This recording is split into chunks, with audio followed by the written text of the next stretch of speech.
പത്തനംതിട്ടയിൽ നിന്ന് നിതിൻ തോമസ് കൂടി വിവരങ്ങൾ നൽകാൻ ചേരുന്നുണ്ട്.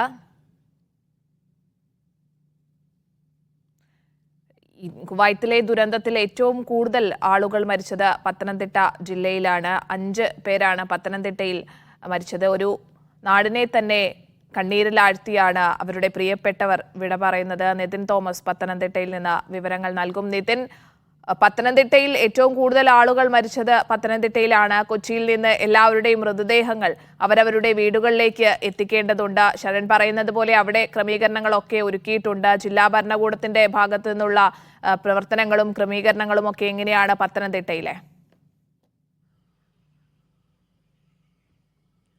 അതേ സ്നേഹ, ഏറ്റവും കൂടുതൽ മരണങ്ങൾ പത്തനംതിട്ട ജില്ലയിലായിരുന്നു സംഭവിച്ചത്.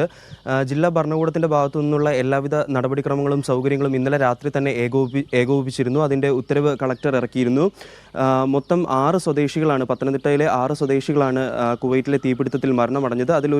ഒരാൾ ഇപ്പോൾ താമസിക്കുന്നത് ആലപ്പുഴ ജില്ലയിലെ പാണ്ടനാട് എന്ന് പറയുന്ന സ്ഥലത്താണ്.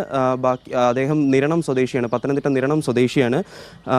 പന്തളം സ്വദേശി ആകാശ്, അതുപോലെ തന്നെ വാഴമുട്ടം സ്വദേശി മുരളീധരൻ, തിരുവല്ല മേപ്രാൽ സ്വദേശി തോമസ് സി ഉമ്മൻ, കോന്നി സ്വദേശി സജു വർഗീസ്, കീഴ്വായ്പൂർ സ്വദേശി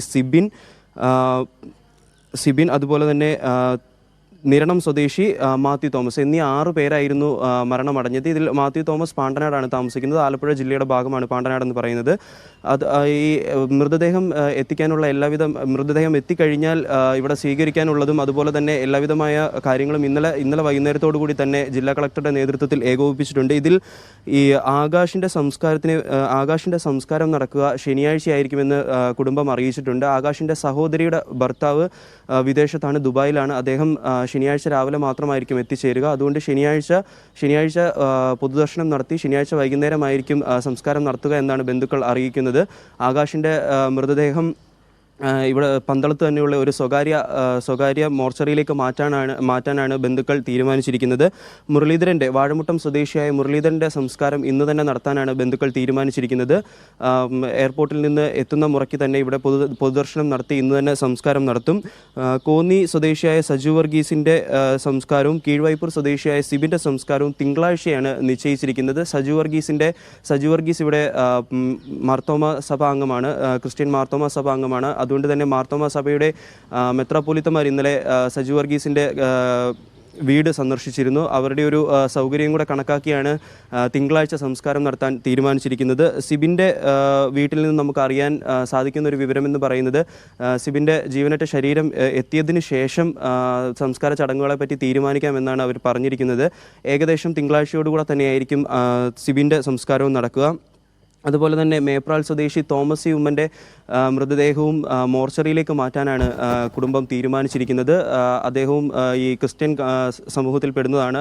കല്ലറ ഒരുക്കണം, അതുപോലുള്ള കുറച്ച് ചടങ്ങുകൾ ബാക്കിയുണ്ട്. അതുകൊണ്ട് തന്നെ മോർച്ചറിയിലേക്ക് മാറ്റും. അതിനുശേഷമായിരിക്കും സംസ്കാര ചടങ്ങുകൾ തീരുമാനിക്കുക എന്ന് പറഞ്ഞിരിക്കുന്നത്. നിരണം സ്വദേശിയുടെ സംസ്കാര ചടങ്ങുകളെ കുറിച്ചുള്ള വ്യക്തമായ വിവരങ്ങൾ ഇതുവരെ ബന്ധുക്കളിൽ നിന്നും ലഭ്യമായി തുടങ്ങിയിട്ടില്ല.